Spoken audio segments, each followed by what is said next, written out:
ঝরঝরে তেহেরি রান্নার রেসিপি আপনাদের সাথে শেয়ার করলাম। আমি কিন্তু এটা প্যাকেটের যে তেহেরির মসলা পাওয়া যায় রাঁধুনি সেটা দিয়েই রান্না করলাম।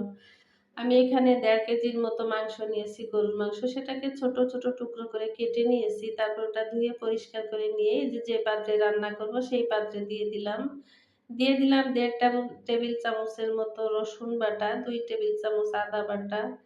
তারপরে এই যে দিয়ে দিলাম স্বাদ অনুযায়ী লবণ, পেঁয়াজ বেরেস্তা, টক দই মানে যা, যা লাগে। আর আমি এই যে পেঁয়াজ বেরেস্তা ভেজে রেখেছিলাম সেই তেলটা দিয়ে দিলাম। আসলে তেহারিটা কিন্তু সরিষার তেলে রান্না করতে হয়। আমি ১ কাপের মতো সরিষার তেল দিয়েছি। আর এই যে দিয়ে দিলাম এখানে মা মা জয়ফল, জয়ত্রী। আর জয়ফলটা দেই নাই। আমি এখানে জয়ত্রীটা দিয়ে দিয়েছি। কারণ আমি এখানে তেহেরির মসলা ব্যবহার করেছি ওইখানে অর্ধেকটা পরিমাণ। এবার সব মসলা দিয়ে হাতে ভালোভাবে মেখে নেব। মেখে আমি ২০ মিনিটের মতো এখানে রেখে দেব। আপনারা যদি সময় হাতে থাকে আরো সময়ও রাখতে পারেন। আমি একটু তাড়াতাড়ি রান্না করব সেজন্য আমি ২০ মিনিটের মতো রেখে দিয়েছিলাম। পরে এই যে চুলাটা আমি জ্বালিয়ে দিয়েছি। এই যে দেখতেই পাচ্ছেন আমার মাংসটা কিন্তু হালকা আছে, জাল উঠছে।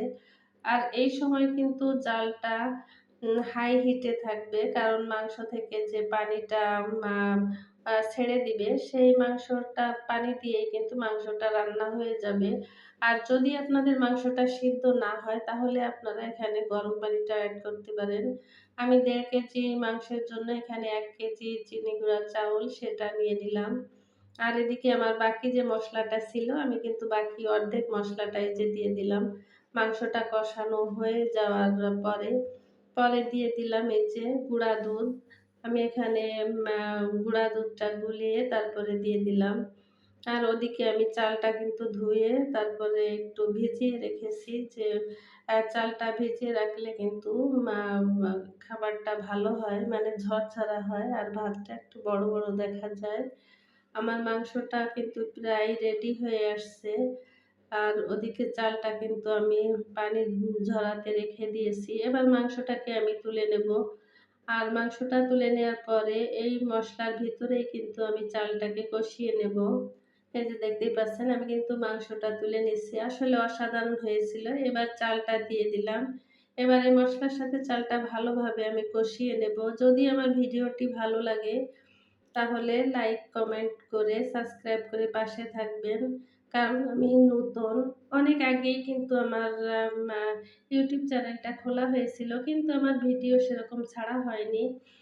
সেজন্য ভাবলাম যে এখন ছাড়িয়ে দিয়ে দিলাম হালকা একটু লবণ, মানে লবণের পরিমাণ আপনারা একটু বুঝে শুনে দিবেন। আর দিয়ে দিলাম গরম পানি।